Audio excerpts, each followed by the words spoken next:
Hello, and welcome to From Paper to People, the genealogy podcast that's an interfamilial broadcast. I am Carolyn Nee Lachlan, your hostess with the mostest, and I am so excited to be presenting this sneaky little treat to you today as a robust start to Season 4. A few weeks back, I had the honor of interviewing Michael W Twitty, but it wasn't really an interview. It was much more of a conversation.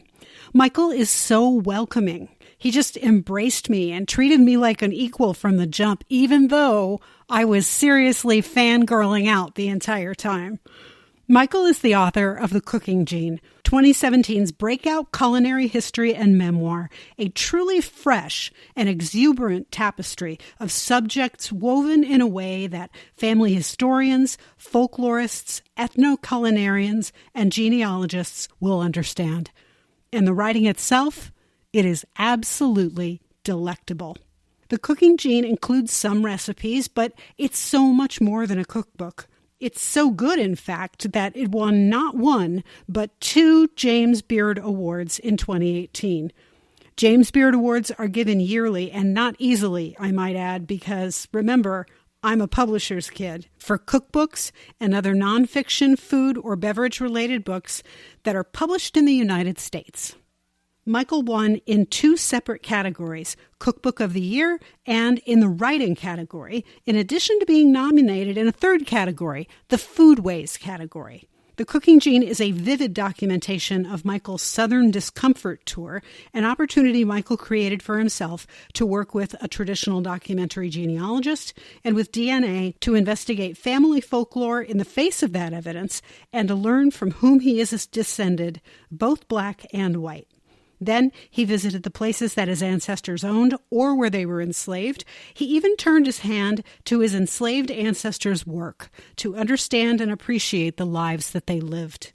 Michael met living white and black cousins and paid respects to his deceased enslaved ancestors, all as part of a healing and reclamation, even completion of self in the face of a life constantly assaulted by racism in America. The Southern Discomfort Tour has also helped illuminate Southern cuisine for his readers, a foodway that has always been debated and claimed by whites while owing much of its origins to the enslaved cooks and chefs who created meals for their enslavers using African herbs, spices, plants, and expertise. The Cooking Gene is an astonishingly lyrical, yet absolutely unflinching examination of Michael's personal roots, his childhood, his culinary and even religious trajectory. Michael is an adult convert to Judaism, and his descent from American enslavers and the American enslaved alike. And with all of that, he shows his readers why he does what he does for a living, working for social justice, using food, bringing back heirloom seeds that had an indelible impact on Southern cooking and that originated in Africa, and generally calling bullpucky on fantasists who claim to know more than they do about the complexities of Southern history, racial interrelatedness, and food heritage. It took me a year to get on Michael's calendar, so I lucked into being able to publish these episodes during Black History Month. But you know that every day is Black History Day, every week is Black History Week, and every month is Black History Month. We had no pre-interview. We just started talking. Here's the beginning of what he had to say. And this is an outtake, so you won't hear it again in the upcoming episodes. I still think there's a lot in the Cooking Gene and the Southern Discomfort Tour and the material behind that we need to address, especially from a genealogical perspective. Okay.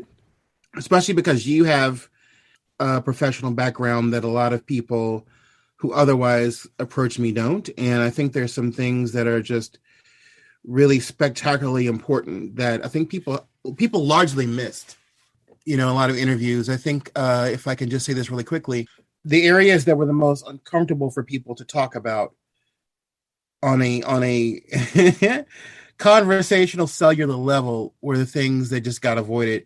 I mean, for me, the most exciting parts is the reconnection with the distant family, and the fact that genealogical testing companies, genetic testing companies have really kind of dropped the ball on Black people. like all of a sudden we now have these tools to be able to make this connection, this magical, mystical connection that's so important to our mental, spiritual, and cultural health, and then they just drop the ball. I'm actually kind of furious about it. And then the report that came out on the trade, and DNA and these different tests, I was just like, okay, this is cute and all, but this is why we have people doing this work that aren't geneticists, that aren't professional genealogists, that aren't scientists, because some of us are cultural historians and historians of the trade and its aftermath. And there was so much missing in that document. Like, okay, this is the document. I'm like, I could have wrote that, and I'm not a scientist. So I think there's a lot to talk about in terms of this sort of climb up the mountain and this descent. These kind of tumbling down the mountain, rather, that we've experienced. We have this marvelous opportunity that would actually, heal some things. People tend to shy away from the reconnection, and they shy away from the broader connection between white and black Americans via slavery, genetically and otherwise. I guess it's because to talk about that would undermine a lot of our uncritical suppositions about what it means to be an American. We have several hundred years. We have these 140, 240 character Facebook message, Google book snippet research scholars out here. And I say scholars with big quotation marks. No, this is almost my entire life to do this, with very few supporters, very few people patting me on the back until very recently. Why are you wasting your time? What is that good for? I mean, I heard it all. And only now am I able to say that all of that was worth something. Do you want to know what happened next? Good! We talked for almost 2 hours, so there's plenty more. This is just the teaser, my pumpkins. The next 2 episodes of the podcast will be all Michael Twitty, the full discussion. In the meantime, get to know Michael better. The Cooking Gene is an astonishing work, and I encourage you to buy it from any Black-owned or small brick-and-mortar store you can find. I'll provide a link to Afro Culinaria's purchase page in the show notes.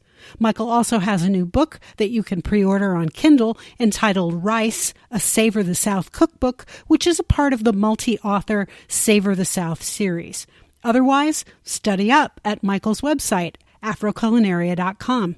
He's on Twitter as @koshersoul, an account that never ceases to make me laugh, think, co-sign, and keep me on the path. Get to know him because I'm editing our discussion in its entirety now, and you'll hear it all soon. Thanks so much for listening, and remember, do your work, don't be a Jeffrey, take down all the folklore you can from your elders, and above all, expect surprises.